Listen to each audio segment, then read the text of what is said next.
Hi friends, welcome to Maruti electronic projects.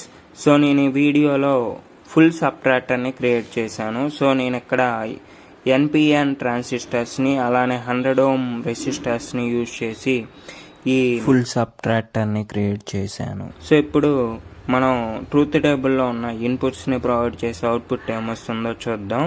So ఇక్కడ నుంచి ఏ ఇన్పుట్ని provide చేస్తాము, సో అలానే ఇక్కడ నుంచి మనం బి ఇన్పుట్ని ప్రొవైడ్ చేస్తాము, అలానే ఇక్కడ నుంచి మనం బారో ఇన్పుట్ని ప్రొవైడ్ చేస్తాం. సో ఇక్కడ నుంచి మనకి అవుట్పుట్ అనేది వస్తుంది. సో ఇక్కడ నుంచి మనకి డిఫరెన్స్ అవుట్పుట్ వస్తుంది, ఇక్కడ నుంచి మనకి బారో అవుట్పుట్ అనేది వస్తుంది. సో ఇప్పుడు ట్రూత్ టేబుల్లో ఉన్న కొన్ని ఇన్పుట్స్ని ప్రొవైడ్ చేసి అవుట్పుట్ ఏమొస్తుందో చూద్దాం. సో ఫస్ట్ మనం 0 0 మనం 3 ఇన్పుట్స్ 0 ప్రొవైడ్ చేసాం. సో మనకి అవుట్పుట్ అనేది డిఫరెన్స్ అండ్ బారో అనేది 0 వచ్చింది. సో ఇప్పుడు బారో ఇన్పుట్ని 1 ప్రొవైడ్ చేద్దాం. సో బారో ఇన్పుట్ని 1 ప్రొవైడ్ చేసినట్టయితే మనకి డిఫరెన్స్ అండ్ బారో అనేది 1 వచ్చింది. సో ఇప్పుడు బి ఇన్పుట్ 1 ప్రొవైడ్ చేద్దాం. సో బి ఇన్పుట్ 1 ప్రొవైడ్ చేస్తే మనకి డిఫరెన్స్ అండ్ బారో అనేది 1 వచ్చింది.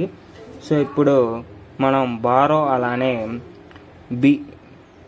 అలానే బి ఇన్పుట్ని 1 ప్రొవైడ్ చేద్దాం. సో బారో అండ్ బిని 1 ప్రొవైడ్ చేస్తే మనకి బారో అవుట్పుట్ 1 వచ్చింది. సో ఇప్పుడు ఏ ఇన్పుట్ని 1 ప్రొవైడ్ చేద్దాం.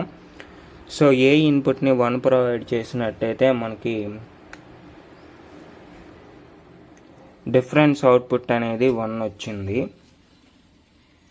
సో ఇప్పుడు ఏ బి అలానే బారో ఇన్పుట్స్ని 1 ప్రొవైడ్ చేద్దాం. సో ఏ బి అలానే బారో ఇన్పుట్స్ని 1 ప్రొవైడ్ చేసాం.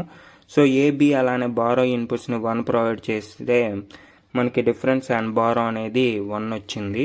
సో మీకు కనుక ఈ వీడియో నచ్చినట్టయితే లైక్ చేయండి, అలానే ఎలక్ట్రానిక్ ప్రాజెక్ట్ వీడియోస్ కోసం మీ ఛానల్ని సబ్స్క్రైబ్ చేయండి. Thank you for watching.